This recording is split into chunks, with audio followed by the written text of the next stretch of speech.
Morning, good afternoon, everyone, and welcome to our Startup Genome Global Webinar Series. Today's topic will be covering value creation, not valuation, how to attract venture capital and build a thriving innovation economy through commercialization. We'll be starting off with a quick introduction and then jumping straight into the topic. Following that, we will be going deep into hearing what is the impact of this topic and then open it up to a question and answer session.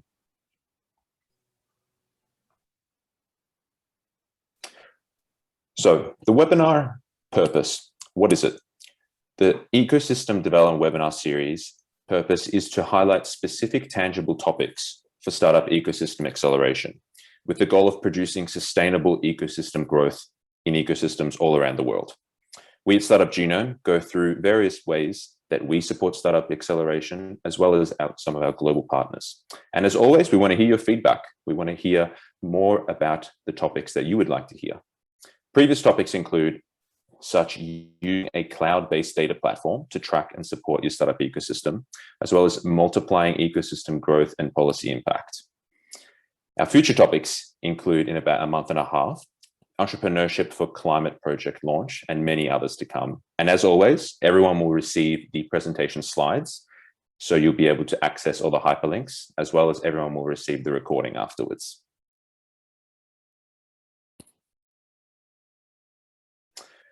So for today, we are very pleased to have our four amazing guest speakers. Stephan Kuester, Head of Ecosystem Strategy here at Startup Genome.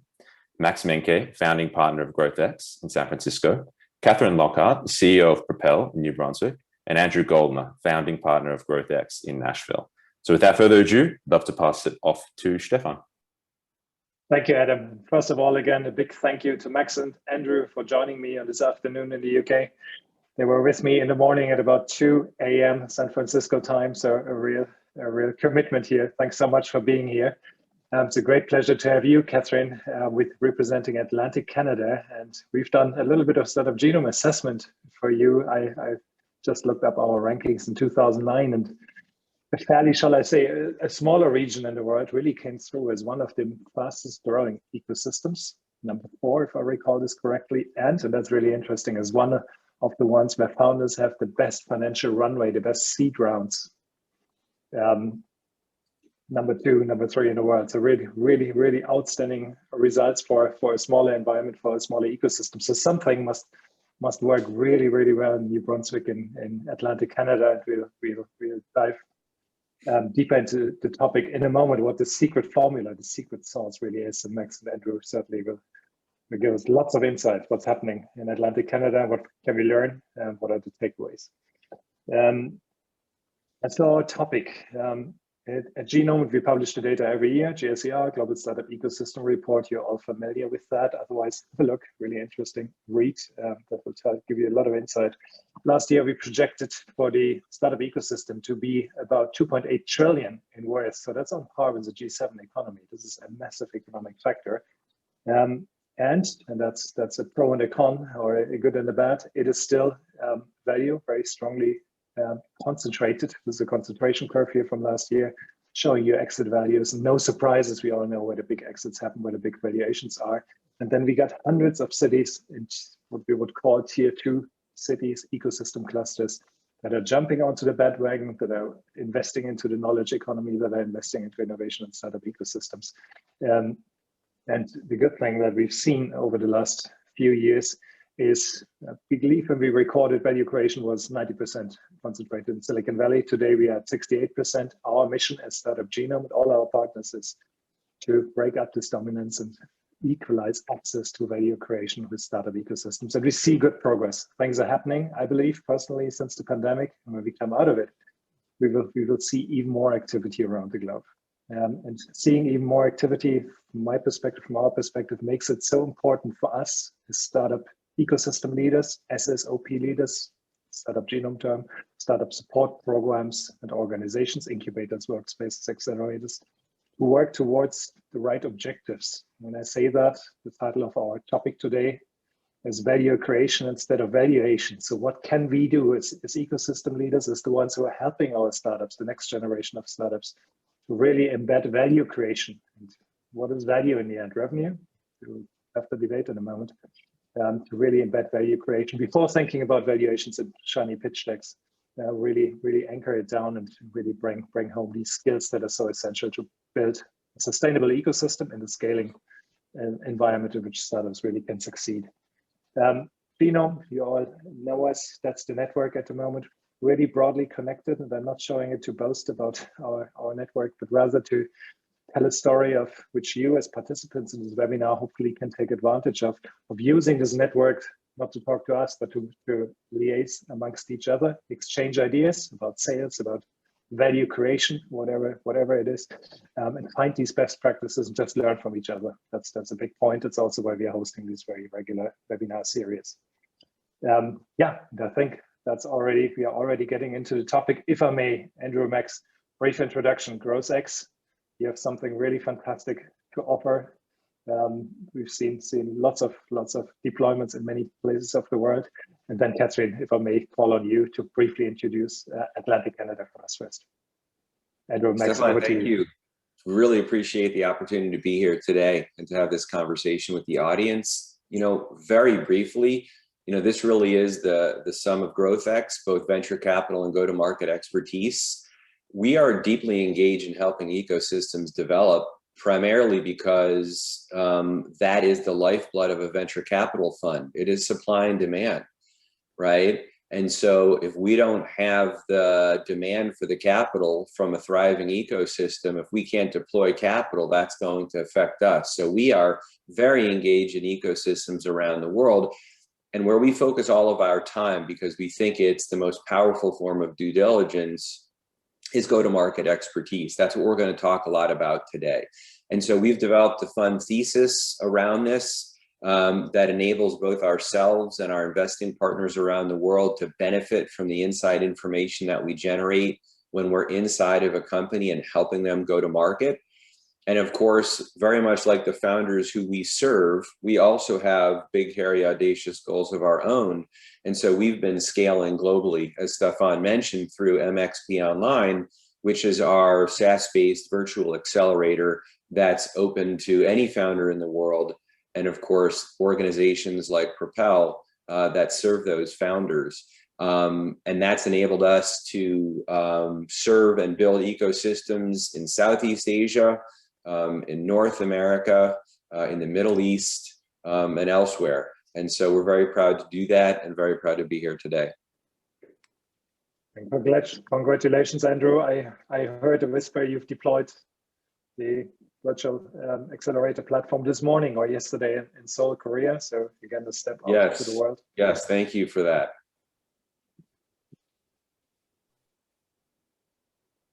And yeah, you can flip through these if you'd like. It's, you know, there we go. Sure. Well, and yes, congratulations, Andrew and Max. The GrowthX family continues to grow and we're delighted to be part of it. So a brief introduction about Propel. I love to say we're in the business of raising baby unicorns. And really, those are three little words that require very little brain power to understand really what we're doing. But it comes down to really supporting great founders and turning founders into leaders who are really focused on building baby unicorns. We love unicorns. There's nothing wrong with the dream of becoming a unicorn, but let's start with a reasonable goal that is really going to fire up founders at the stage where we can really help make an impact in their skill set. Oh, other way, Stephan, I think. Oh, sorry. There we go. So we're a virtual accelerator. We love ICT. So anything in the tech space, tech-enabled businesses, we're in Canada, but because we're virtual, it doesn't really matter. We don't have a headquarters. We operate virtually, even when it's not COVID season. So that's really how we're comfortable operating, and we love it. Our secret sauce really comes down to two key things. We have a dedicated team of startup coaches at Propel, so we really spend a lot of time getting to know the individual founders, where they are in their journey, and how can we help them most, and pairing that with the best content in the world, which is GrowthX. That's pretty clear for us. We work with GrowthX and one other main content provider called LeanStack, which is in the earlier stage, so before GrowthX. But we work with our coaches to apply the GrowthX methodology. The founders really get that 1 + 1 = 3 opportunity to experience this really trusted, cutting edge content, and the coaches help hold the founders' feet to the fire and apply this methodology. And we do it over about 9 months for this particular part of our program in Propel virtually, because it doesn't happen overnight. This is very important work that takes application and learning and development, and we're excited to chat a little bit more about it today. And in the next slide, there's one more slide, Stephan. I love to tell people roughly where we fit in the ecosystem, because some accelerators are very early, some of them are later stage and sort of scaling, helping companies scale. This is not my chart, so the credits are down on the bottom right, but we love to say that Propel is in the oval. This is where we start and stop. So sort of at the end of the founder's drunken walk, if you will. So founders are really excited about saving the world. They have lots of ideas. They're different every day. And then they start to really hone in on one problem and identify that one. I really think I can solve that problem with my solution. That's a great time to enter Propel. They'll spend the first 3 months or so really figuring out, is there a problem in the market where someone's willing to pay for a solution? If there is, they get to move on to the GrowthX part of our programming, where they really focus on their ideal customer profile. They get to work with both Andrew and Max directly. Our coaches are all trained in the GrowthX methodology. And then when they're graduating, the last 6 months is spent applying really great methodology around sales and repeatable, scalable sales models. So our graduates are leaving our program with 10K MRR from their ICP. So it's a really great way to frame up where Propel plays. It's not a territorial slide to say we're protecting it, not at all, because in any ecosystem, and many of you on this webinar have ecosystems with many various accelerators and incubators, I think it's important to know that all of those offer something positive to the founders, and a territorial approach is never a productive one. So other people play in this space very well, and we partner with them. And if we can't do something really well in our program, we definitely will ask and send them to another accelerator in our region, because it's got to be about supporting the founders in their journey. But this is just typically where we play, and GrowthX is a really critical part of how we deliver our programming. And the thing I'll say quickly, if we could just quickly stay here for just a moment, for the ecosystem developers that are watching, for the accelerator operators, for the founders, notice that, what Kathryn has shown here, the space between the drunken walk and hypergrowth is a flat line. That's what a foundation looks like, right? If anybody's ever tried to leap tall from sand, you know how difficult that is. And so what's amazing is the ecosystem that Kathryn is leading and is building in Atlantic Canada understands and believes that where you can make the most impact is by creating that strong foundation. It's not promising hyper growth in an inappropriate stage. It's not creating what we affectionately refer to as the trough of disillusionment, which is the state in which many startups find themselves after graduating an accelerator that focuses on demo days and not the things that Propel is focused on. So it just occurred to me when listening to Kathryn that this visual is really important. Agreed. That's great, Andrew. And let's get into the details of how it fits together in a little moment. I just wanted to show you one slide, which I believe is pertinent to the conversation. This is one of our network members in Asia Pac, a major international city. What we are showing here is startup attrition across funding stages. So we all start with 100% of startup output. We go up through seed, Series A, 100 million scale-ups, baby unicorns, Kathryn, maybe in that terminology, and maybe even the $1 billion club.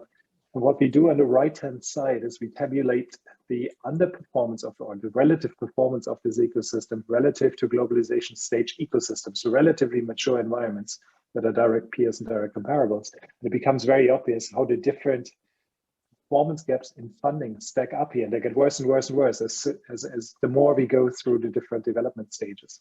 So we are not really cutting it in this foundation that Andrew was just alluding to.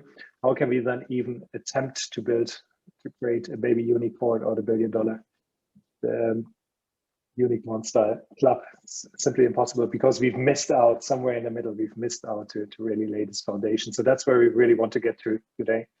in terms of value creation lay this very foundation. And I think I might hand it back to you, Max and Andrew, to give us a little bit more insight. GrowthX, what's really in the box? How does it really function? What are we focusing on? Yeah, I mean, listen, I think the best way that we've always described, why we're advocating what we're advocating and where we get to the practical and tactical tips that everybody is going to step away with today is this noticing that Max and I and our other founders had when we founded GrowthX. It actually led to the creation of GrowthX. And for those of you who've heard me speak before, you've probably heard me say it because I say it frequently, which is, it's really a question. Why is it that if you know how to build products and you start a company, they call you a founder? But if you know how to market and sell products and you start a company, they call you a non-technical founder. And it's meant with a pejorative intent. And so for those of you who are in an ecosystem right now and trying to develop innovation in a startup space, and you're trying to attract venture capital, I ask you, where is the Heroku of biz dev? Where's the GitHub of sales? In your community, you probably have product development boot camps. Do you have any sales development boot camps, market development boot camps? For those of you who are affiliated loosely or otherwise with the colleges and universities in your town, right? Look deeply. You have computer science degrees, but do you have sales degrees? I asked, do you even have a single course on sales? And so it's missing. And so, Max and I like to say, we did not invent go-to-market, right? This predates us by a long time. But what we've done is we've organized it in a way that it hadn't been done before. And the reason that we're advocating that others do it is because it works. Max and I did not set out to create an ecosystem. We were a venture platform, and we were like any good venture capitalist. We wanted the best founders to want us to invest in them. For too long, the verbs of venture have been purely selfish to the investor. They've been all about identify and qualify. Well, there's a third verb of venture, and it's earn, right? VCs have to earn the right to invest, and they do that. And I suggest that you have them do that by being helpful. And so, yes, traction speaks louder than words and pitch decks. We do live in the age of applied technology now. I think we all know this. It's never been cheaper or easier to build a product, and there's never been more people that are equipped and know how to build product. What's missing from ecosystems which create prosperity, which fuel economy, which create jobs, which attract venture capital sustainably, and not just in a episodic way, is helping those innovators get their innovation into the hands of customers. And so, we believe very deeply, and we've seen it work for ourselves, and now we've seen it work for other ecosystems, Atlantic Canada being a wonderful example, that when you lead with enabling your founders and the community that support those founders, when you enable them to help founders in a framework-driven, structured approach to go to market and not just to go to product, venture capital will follow. You actually don't have to do very much. I mean, Kathryn, you're seeing attention from the VC community. They're reaching out to you. They're getting on a webinar with you and your team and Max and I in the middle of a busy day. And, why is that, do you think? I think it's an important question. I think we did a great job at looking at the landscape Propel does. And I want to pose this question almost to those in the audience. Sort of think about the components and the stakeholders within your own ecosystems. Because one of the things that I did is look at the ecosystem and figure out who is talking to who and what are they saying. And they really need to be speaking the same language. It's on the next slide, but we don't even need a slide to talk about it. And one of the things I did was early on, I hired my predecessor, the outgoing CEO, to help me with the project. And we interviewed all the investors in our region. I can recommend this activity to anyone in their ecosystems. And the goal was to find out what keeps you up at night. VC, Mr. or Mrs. Investor, tell me about your deal flow. Tell me what the founders in your region are awesome at. Tell me what they suck at. Those are tough questions, and with a trusted, safe environment, we did many interviews to really learn what is keeping these investors up at night. And what we discovered is that they're staying awake up at night and keep spending their time with their portfolio companies fixing things. They're fixing things that we should have already accomplished within an accelerator model. To me, if they're staying up at night because someone doesn't know how to sell yet, we're failing.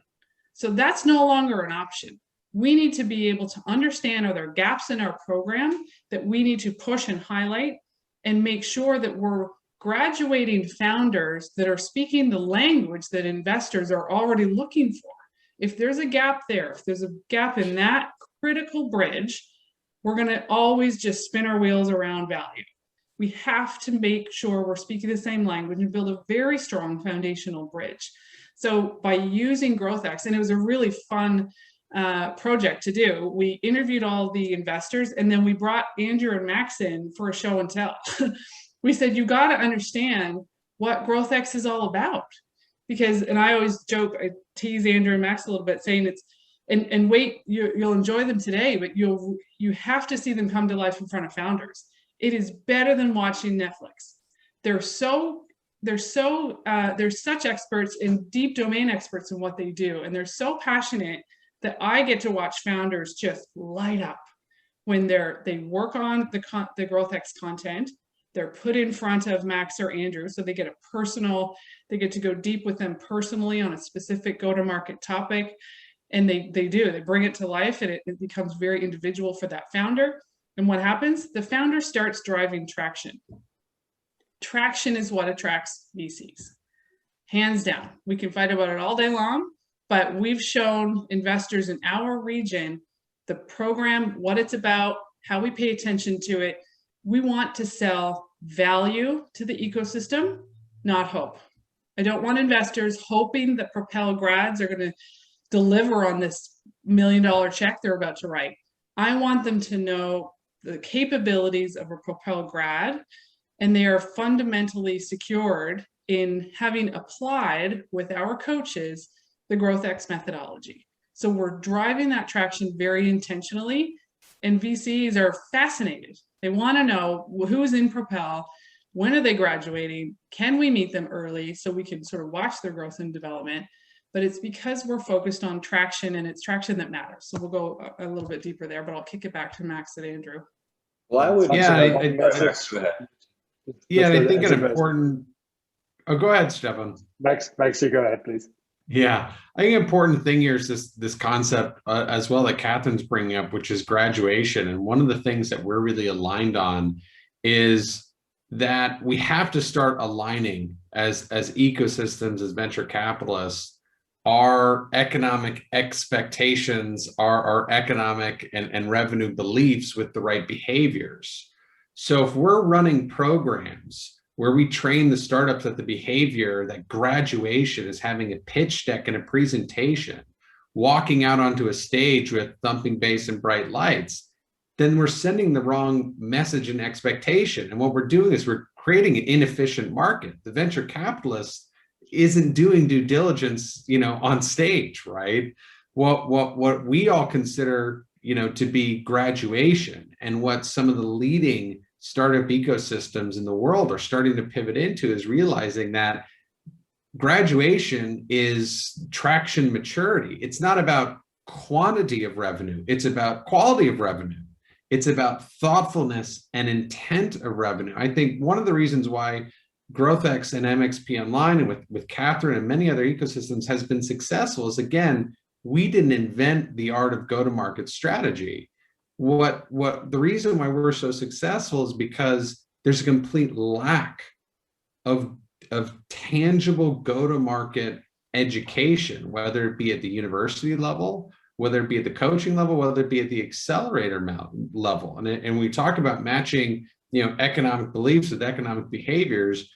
You have to look at your entire program and say, well, if we're only spending 2 weeks on branding or go-to-market strategy or sales, whatever sales might be, right, then we're setting the founders up for failure. And so it's no wonder that there's a traction gap with VCs, and it takes time, but we have to understand that graduation and traction are one and the same. There's no certification, there's no, LinkedIn badge. Have to encourage founders and give them the tools to actually do the work, bring their products to market, and demonstrate to any ecosystem that there's a tangible market that requires more capital to support that opportunity. I'm so glad you're making the point, Kathryn, Andrew, Max. We see many particularly younger ecosystems, smaller activation phase ecosystems, as we would call them. Lots of grant money going in, public taxpayers' dollar going in. And then there's this big gap this chasm between companies that are coming out of their first incubation phase and then looking for the guidance. And we always kick it back to the angel groups in the hope that we have angel groups available, which in most cases they are not, that are actually capable of bringing these business skills, this business acumen, the drive towards revenue. A clear gap that we are seeing so many times. And then all the funding gaps I was showing earlier are just an equation and just following out of it. Yeah, really addressing this chasm. So important. I couldn't agree more, Stephan. We're seeing the same things. You know, I so strongly encourage, you know, the folks that are listening in today and that'll be watching on demand to try to, you know, avoid some of the narrative that's leaked out of Silicon Valley. I mean, obviously Silicon Valley has done things very well, and in many ways, a lot of it, they also have, you know, longitude. They've, you know, Silicon Valley have just been at it longer. But, you know, the demo day, the pitch deck, the still over rotation to product, and not enough about the people and who you're helping. You know, the innovation theater, you know, that we talk about. As Max said, you know, every ecosystem is just a marketplace. And I know, Stephan, you and Startup Genome, I'm sure, hear all the time a complaint from the ecosystem. Well, we just don't have any capital here. How can we compete with Silicon Valley? And I know you know it, like we know it, empirical data has shown, as it has in Atlantic Canada, it's not that there's an absence of capital. It's that there's just an inefficiency in the marketplace. It's a classic problem that a startup would solve. They'd step into the ecosystem, they'd see all the founders that want capital and all the capital that want to invest and see them talking past each other. Because those angel investors that have made their money in a different asset class, the family offices that are still running the family business that created the wealth for the family, look into that demo day that Max described with the flashing strobe lights and the booming bass and literally a theater, and they see the outlandish valuations with founders that can't answer a single question about a customer and claim a total addressable market that's not even feasible, and then wonder why investment doesn't take place. And so I think the things that we're talking today are not intended to be, you know, deep thinking moments. We're talking about handy, practical, tactical things that every ecosystem can do if you're willing to do more than build the building. And I say that with respect. I know there are some things that are important for the ecosystem and that do attract capital. And I understand in repurposing the real estate. And I also love housing the community in one place if you can. There really is a synergy that will take place. All I'm saying and all we're saying is that we've got to go beyond that. You know, we've got to go beyond the pitch deck and the demo day and really get in and help the founders understand how to create a sustainable business. And when grant dollars are starting the ecosystem off, that's wonderful, but it needs to be an investment with a specific ROI. And having, you know, objective and specific metrics. You know, Kathryn, maybe you can speak to this a little bit. You're an ecosystem that relies on public financing. Tell us about how that relationship. Yeah, it's an important one. So we are publicly funded, certainly at the moment. The metrics that come with being publicly funded, many people on the call can probably relate to that, really look at founder demographics and sort of numbers of companies coming in and number of companies being supported. But we want to really take that to the next level and make sure that we're always also tracking the business progress, because by just tracking founder demographics, we're not going to have enough power in that data to attract the investment at the other end of our program. So we talk about finding, shaping, and launching baby unicorns, or really these founders that want to evolve into leaders and that are evolving into leaders. And we need to make sure the data that we focus on is attracting the right founders and speaking to those investors and building that bridge on the other end effectively. And the governments that are involved with us they love the numbers, but they're loving even more when we can actually communicate to them, these are the number of people they're hiring, this is the revenue they're earning, this is the capital they're raising, it's the business milestone sort of progress metrics that is helping draw sort of a new light, shining a bit of a new light on what's happening within Atlantic Canada, what's missing, what can we do. One of the other projects we did, we not only interviewed the VCs in our region, but we also interviewed a lot of our founders, because I wanted to understand, even from a founder's lens, what do you want? What are your ambitions? We don't have a recruitment problem at Propel. The top of our funnel fills up very nicely, which is great. But I actually paused and I said, but why are they here? Like, what are their expectations when they come to Propel? And what we found out, that there was a disconnect. Well, I've heard about Propel. I've met one of your coaches. That's always a good thing. I love it when they meet one of our coaches and get excited. But really, when they leave the program, what they say to us is to reflect on the benefits and the value that's been created within that individual founder and their smaller organization. They say, I love the GrowthX stuff, and my coach is now my business whisperer, the voice in my head. So it's a fascinating transition. So we know what they all get excited about at the end, but that's not why we're attracting them. So we've got an opportunity there. We've got some really important work to do in drawing in these fantastic future baby unicorn leaders, if you will, and drawing them in for the right reasons, and tracking the right demographics is incredibly important. You know, we reach right into the rural corners of all of our provinces because we're virtual. That's an easy thing for us to do. But also those business metrics, milestones that are really going to ensure that when they've completed our program, that investors are at the other end going, what do you need? And that once an investment is made, the VCs in our region and that invest from outside of our region, we actually have quite a bit of that happening as well. Got some actually good figures showing a lot of our investment comes from the US. Anyway, we had $50 million come into the region in April alone, split up between 7 companies. So it's a good number for a region of our size, which is about 2.3 million people. And what that tells us is that they're attracting not only local venture capital funds that have helped them get through earlier stages, but on to Series A and Series B is coming from outside of the region because they're demonstrating traction. I'm not taking credit for all these, they are not all Propel alum, but to demonstrate the power of an ecosystem, they've been supported by a lot of players in our region to get them through those milestones. And it's important we're all speaking the same language and tracking the right data. Absolutely. Controversial question from my side, and it came up this morning in the chat from the audience saying, well, we are in a number of deep tech sectors. Does this question of going for revenue relatively quickly really apply here? I'm from life sciences, I'm from biotech. Does this really apply? Or do I need to have 10 years of sinking a lot of investment then to have a breakthrough?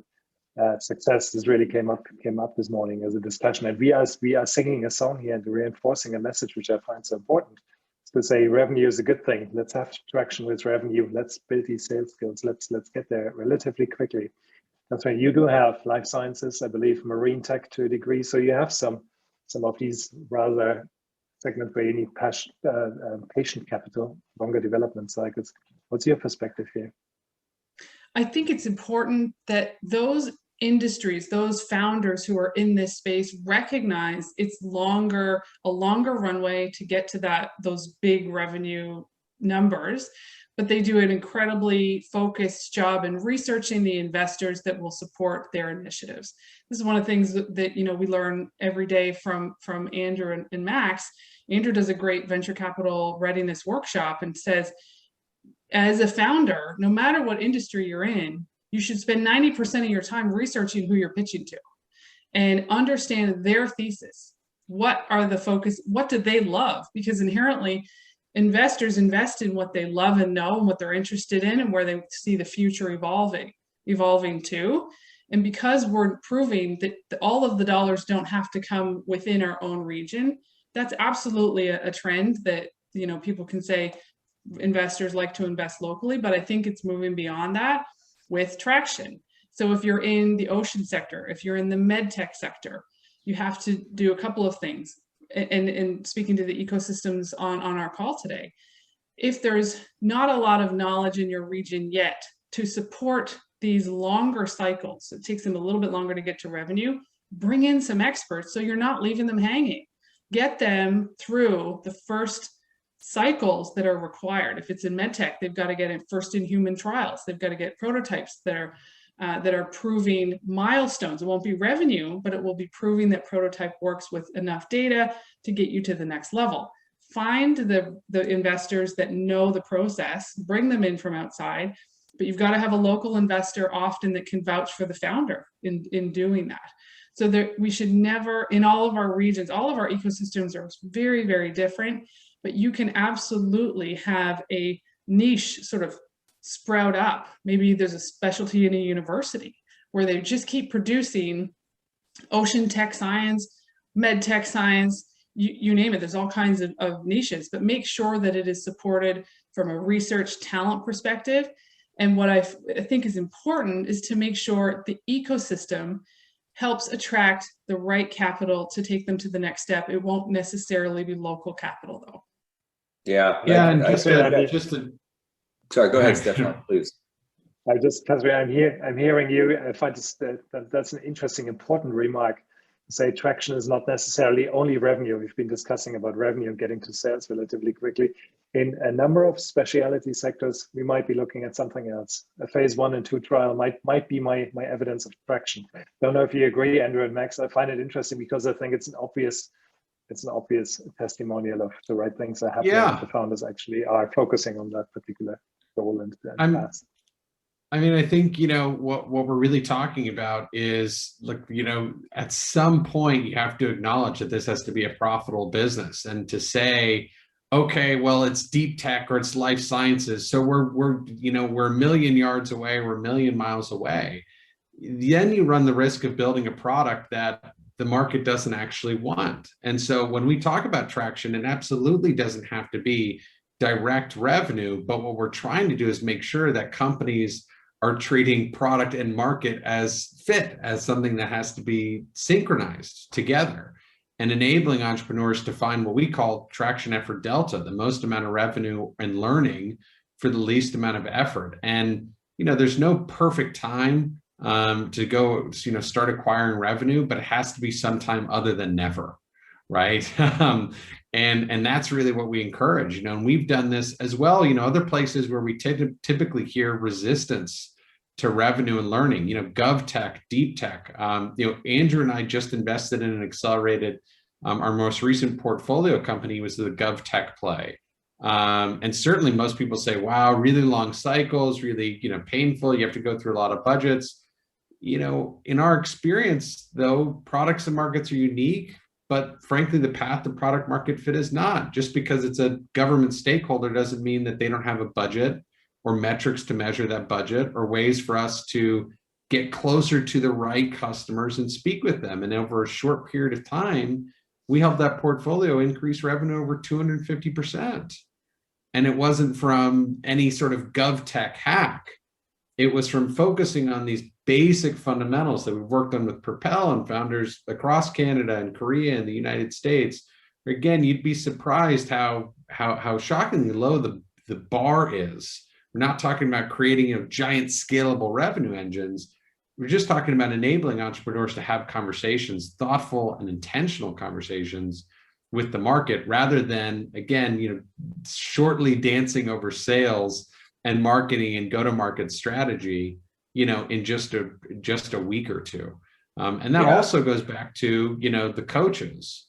You know, we have to enable the local coaches, which for us at GrowthX are always the linchpin of any successful organization, creating a consistent coaching experience where the coaches are not teachers, they're not lecturers.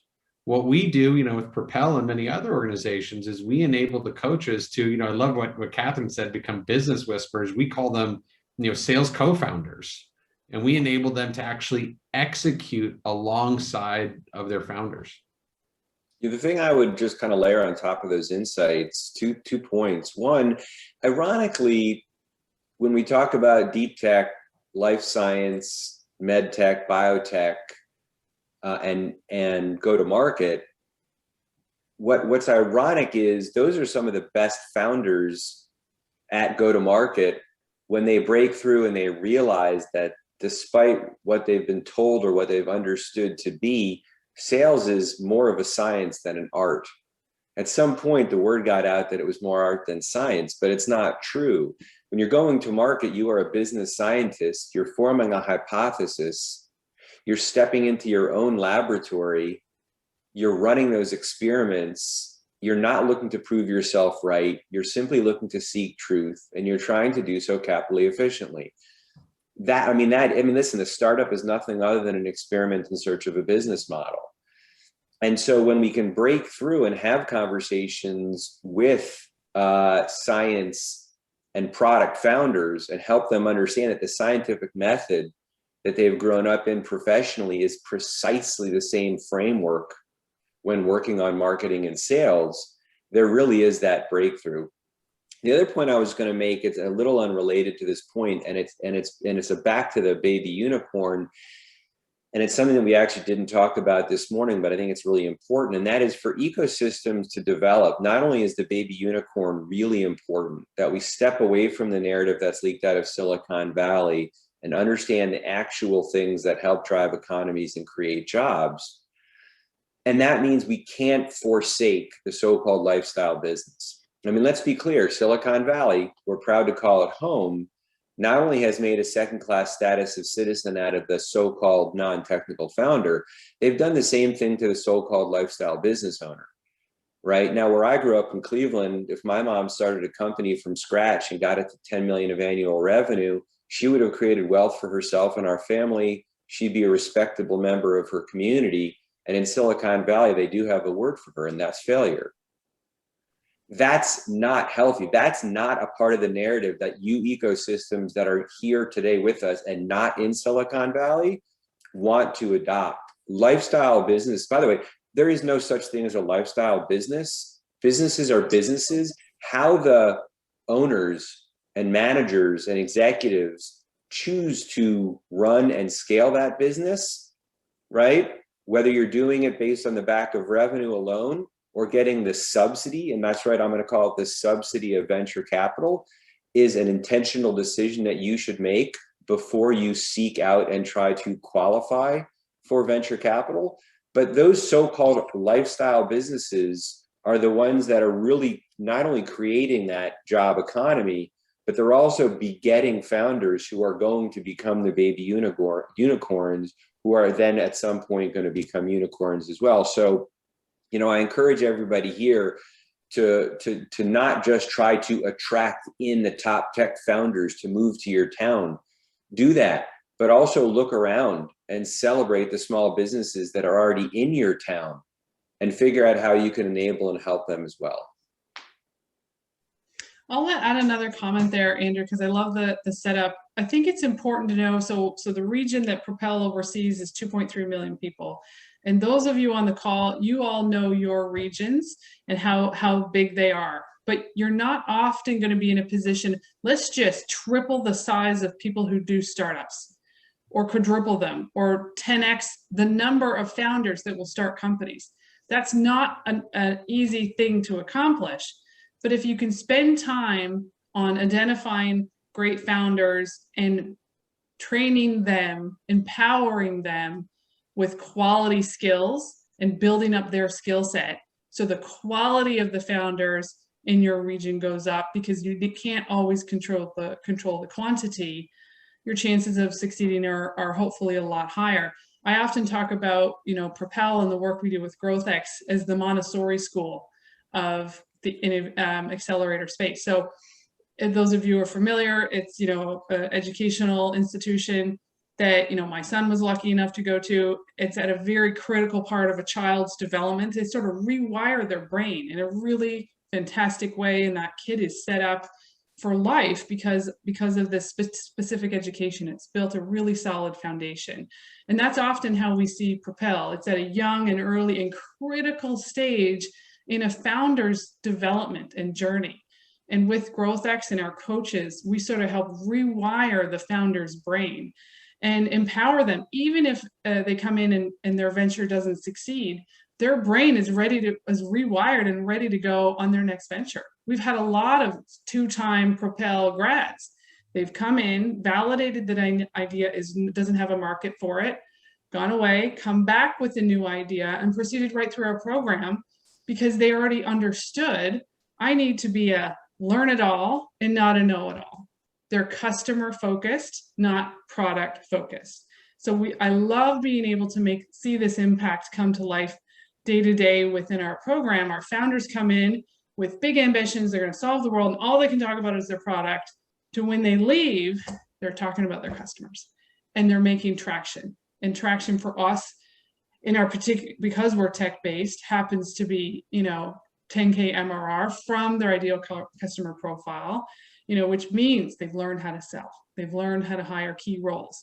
They understand financial acumen enough that an investor is going to be able to leverage that founder's really solid foundation and make the most of it. Leverage their own networks, introduce them to new partners, help them execute against milestones for the next round of growth. So it's an important role. The Montessori school kindergarten level stage of that founder's journey is critically important in any ecosystem. And Andrew, Max, maybe question to you. So you get a very structured program. You teach people, you rewire them in the sense of Kathryn put it, the Montessori or the GrowthX way. You're touching a certain cohort per year. How many, what's the effect on the ecosystem overall? I'm asking for a specific reason. I was pertinent to a large geographic discussion in Eastern Europe this morning. The answer I got very much, the situation description was great technical talent, managerial entrepreneurship skills, not so much. We need to go back to the universities. My instant reaction was, yeah, sounds sort of right, but it's going to take us 4 or 5 generations. So we'll be back at this table in about a decade if we are lucky and we will have changed something. So is there a way, as we can be much more hybrid, much more virtual, can we bring these skills that you are bringing with NPX? Can we bring that to an ecosystem? Can we see your teaching, your active teaching is maybe the wrong word, you're influencing, building these skills? And how does it then dissipate into the broader ecosystem to have this groundswell effect Kathryn was just speaking about, if I understood that correctly? Do you have a view on that? Yeah, absolutely we do. Go ahead. Yeah, absolutely we do. I mean, Kathryn and team has been a great example of, the power of our platform and how we can localize it and optimize it for impact. And our platform is called, the Market Acceleration Program, or MXP Online.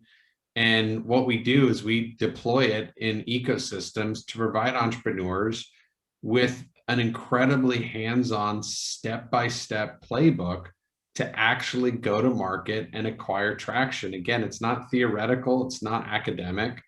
And the graduation criteria is simply revenue. We're not talking about, creating personas or business model canvases or even things. I mean, frankly, in our experience, a lot of time, this program's not a great fit in the university setting because there isn't really a product there. There isn't really the time and the motivation to take a product to market. And so for us, there's really clear pillar between both our online coaching, but also where we've been really successful and when we're able to drive local economic impact and most importantly, keep startups in their local economy is by training the trainers.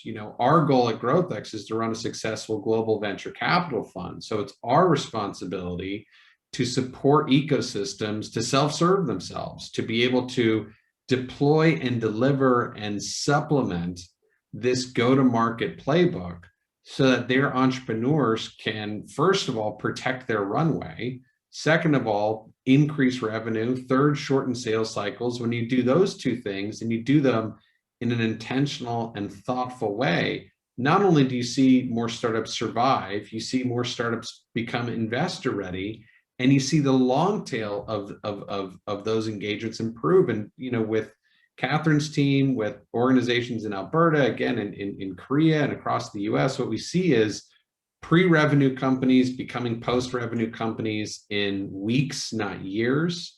We see post-revenue companies going from episodic revenue to consistent month-over-month record-breaking revenue. And again, it's without hiring an expensive salesperson. It's not about launching a new campaign. It's not about the hacks and tactics in one subject line to rule them all. What it really comes down to is, again, we have to align entrepreneurs' revenue behaviors with their beliefs, and we have to get hyper-focused on enabling them to identify how are they going to capture not their TAM, but their beachhead. Where is the right revenue going to come from right now to demonstrate traction to a venture capital organization like GrowthX that this is now a business that is in need of capital to start scaling revenue? Couldn't be more true. And I'd love, Kathryn, Andrew, Max, tell us a little bit about impact, what can we as ecosystem leaders expect working with GrowthX, working with somebody else, whatever it is. But if we really focus on traction, if we really focus on getting our startups to be a more valuable business at that point in time, yeah, exactly what you do at GrowthX, what you've been implementing at Propel, right? Love to hear a few examples. What can the audience really expect if they properly deploy and really buy into this concept? Let me take this for a second and then ask the guys to chime in. If you go to the next slide, I think, Stephan, there's one of just about what Propel grads look like, because I think these stats sort of speak for themselves quite highly. When you look at an ecosystem and focus on, it's another next one forward, I think. Down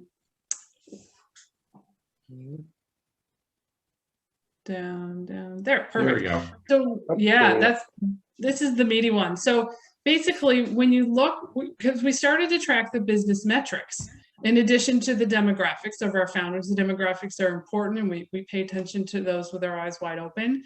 But when you layer on the business metrics, this is what we're seeing. So all of our graduates are earning 10K in MRR from their ICP. So as everyone in this ecosystem knows, founders love to sell to anybody. There's 10 different segments they're selling to, but with the GrowthX methodology and our coaches, they really force them to focus on one ideal customer profile where they are just crushing it with their solution. They get really excited about this. And that's when they can really, that's when we really see the traction start to kick in. They've doubled their contract values while they're with Propel. They've shortened their sales cycles by 78%. So that's within about a 9-month time frame.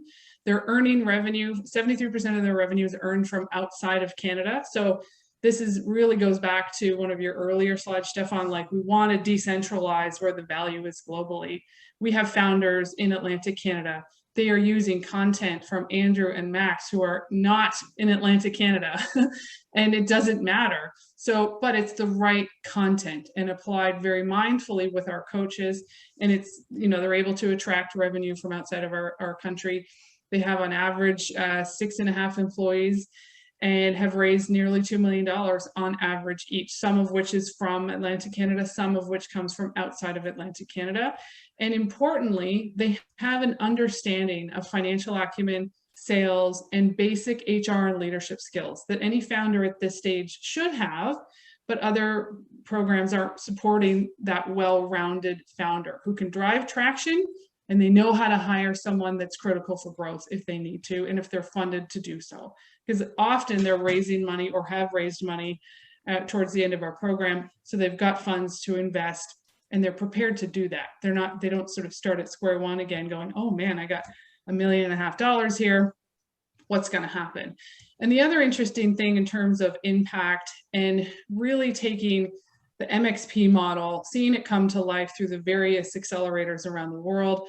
One thing that we're starting to pilot, and it's early days, but if investors want a more direct access to accelerators, because I think that bridge inherently should be stronger. Accelerators, investors should be working very tightly together so they can really optimize that first check written.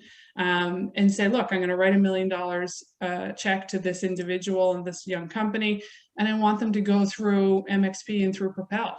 Then that's a conversation we're looking at, because investors are getting such an appetite and an interest to see business results that they're learning with the MXP, with the GrowthX programming, and as they come through our program at Propel. So it's a fascinating time to see impact, to have attracted venture capital and continue to get interest from outside of our Atlantic Canadian borders. What's going on in Propel? Who's in Propel? When can we talk to those grads? And having a more direct line of access where we're intentionally providing value to the investment community. But it's all about the founder. It's helping empower the founder with the right skills, which is a very, very exciting thing to do. And we take that responsibility quite seriously. Absolutely, Kathryn, thank you so much. There's a really interesting chat here in our Q&A going on about, maybe the question goes to Max, actually, just as a final thought. What's kind of the percentage? What's your success rate? It's really interesting. The statistics, Max, you were just discussing. Somebody joining GrowthX, what can you expect, or what can a portfolio on average expect? Well, yeah, I mean, I think we go for it, Andrew. So I was just going to say, I mean, just from a GrowthX Capital perspective, you know, we can speak most directly. I mean, I love seeing these kind of statistics and outcomes from our partners.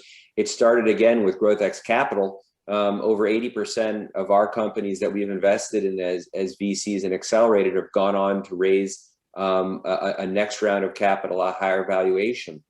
And, you know, we're very early stage investors, pre-seed and seed. So that kind of is one of the metrics that matters the most. But, you know, Max, I know you were going to layer in some more. Well, I think we have to unpack that question a little bit for the ecosystems players here, because let's just be clear, nobody bats 1,000.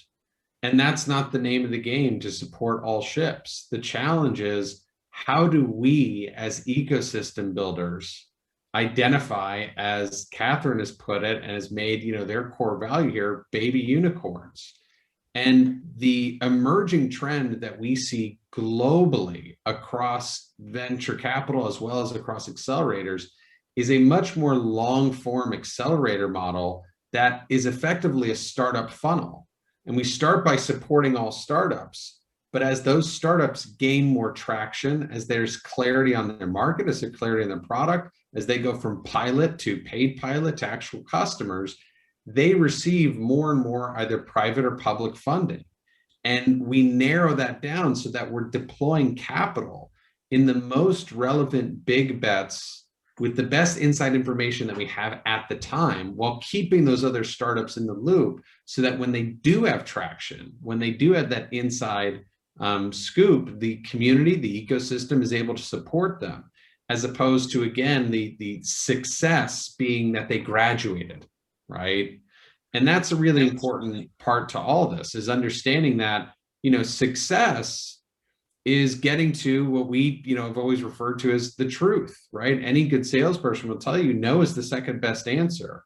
Well, as an ecosystem builder, I would love to get to no as quickly as possible so that I can retool and repurpose that founder on another mission as quickly as possible. And this is where we have a really inefficient market. Too many entrepreneurs are given too long to chase after an idea that, you know, they haven't really validated yet, because there's plenty of time to build products and fundraise, when what they really need to do is get to the truth. And so when we get to the truth in weeks rather than years, then we're unlocking that entrepreneur to go find the next big thing that person can sink their teeth into. And as Kathryn pointed out too as well, when those founders get to the truth, they go, great, I know how to play this game, so I can run it back in another or a similar business. And that's got to be the focus, to get to a tangible, metric driven, you know, let's not bring feelings to the data fight of startups here, not a certificate driven outcome, so that we can get to yes or no as quickly as possible. And then VCs and ecosystems can then make their investment decisions. And Max, you were painting a wonderful picture here. Really, let's see the entire funnel as an extended accelerator with clear metrics, clear gates. I think that's we as community leaders here in the webinar, this thinking really needs to sink in a number of places. I think that's a very wise, I love the picture, the analogy. That's a great takeaway for us. We are running a little bit out of time, but in summary, having a look at getting your startups to measurable traction, a refocus on sales to a degree, building these essential skills is not the prerogative of a few ecosystems anymore. Help, knowledge is widely available with GrowthX. We've heard it here, the example of Atlantic Canada, far away from San Francisco. You're tapping into this vast amount of knowledge. I can only encourage many more ecosystems to explore what GrowthX here has to offer and see how it can help you get this larger traction. And Kathryn was also painting a really important picture. It's a foundation after the initial start. We need to get this foundation right. Otherwise, we cannot talk about scaling successfully. And the data I showed a little bit earlier, sales funnel attrition, speaks its own language. That's the truth in a sense in terms of data. That really exemplifies the problem. So please use the opportunity here on the webcast to get in touch with all of us, particularly Andrew, Max, and Kathryn, if you're available as a peer.